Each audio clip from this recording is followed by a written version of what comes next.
Bonjour, bienvenue sur notre chaîne YouTube. Ici, nous parlons des femmes entrepreneurs et des femmes qui ont marqué l'histoire de l'Afrique. Nous parlons également d'entrepreneuriat et du mindset qui va avec. Parce que nous sommes convaincus que connaître son histoire aide à trouver sa voie. Et nous sommes surtout certaines que le développement de l'Afrique passe par l'intégration totale de la femme dans toutes les sphères et en particulier dans la sphère entrepreneuriale. Du nord au sud, de l'est à l'ouest, le débarquement européen en Afrique a perturbé l'équilibre et la prospérité des royaumes africains. En Angola, comme dans beaucoup d'autres pays, la résistance a été au rendez-vous.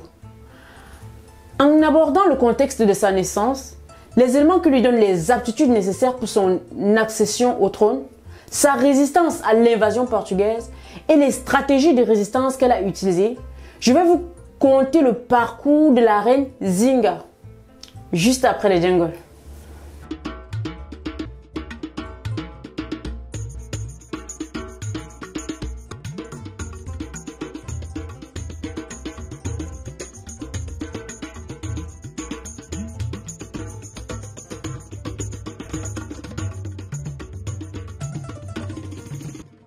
Revenons sur la reine Zinga.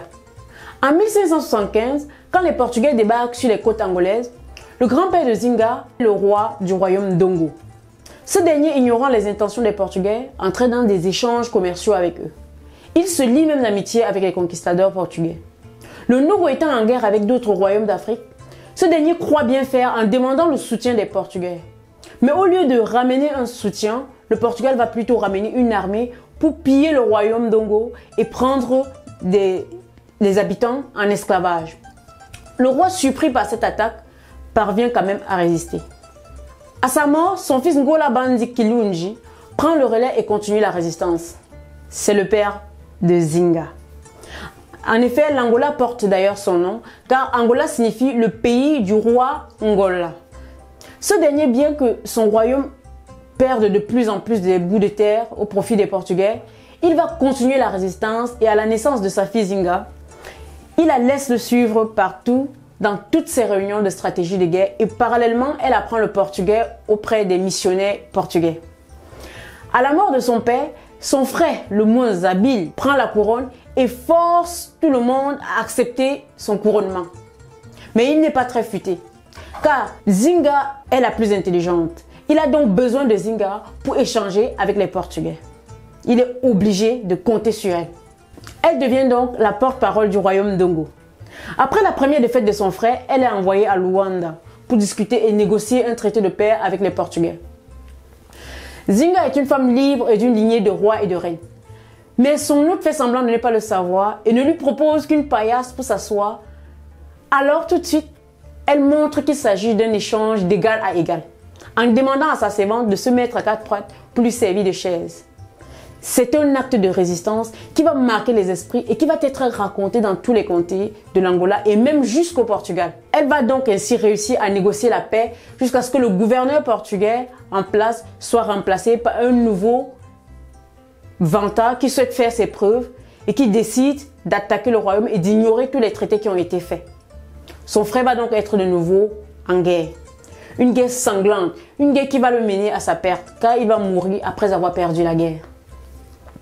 Zinga devient donc la reine et entame de nouvelles négociations. Par stratégie, elle perfectionne son portugais et se convertit au christianisme et se fait baptiser sous le nom de Ana de Souza.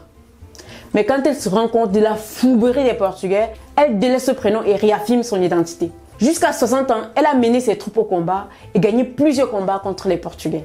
Malheureusement, à sa mort en 1663, à l'âge de 80 ans, son royaume reste sans successeur et les Portugais en profitent pour l'envahir. Zinga est une vraie légende en Angola, où une statue a été érigée en son honneur. La résistance de Zinga était une résistance pour la liberté. Connaître cette résistance nous permet de comprendre qu'avant l'arrivée de la colonisation et de toute autre forme de domination, nos pays étaient structurés et bien organisés avec une bonne croissance économique et l'épanouissement des populations. J'espère que vous avez aimé cette vidéo. Si vous n'êtes pas encore abonné à la chaîne, pensez à vous abonner, surtout liker et partager pour que le message puisse aller le plus loin possible dans le monde. Prenez soin de vous. Indépendance, tcha tcha, ton sourire. Oli bango, tcha tcha, ton sourire.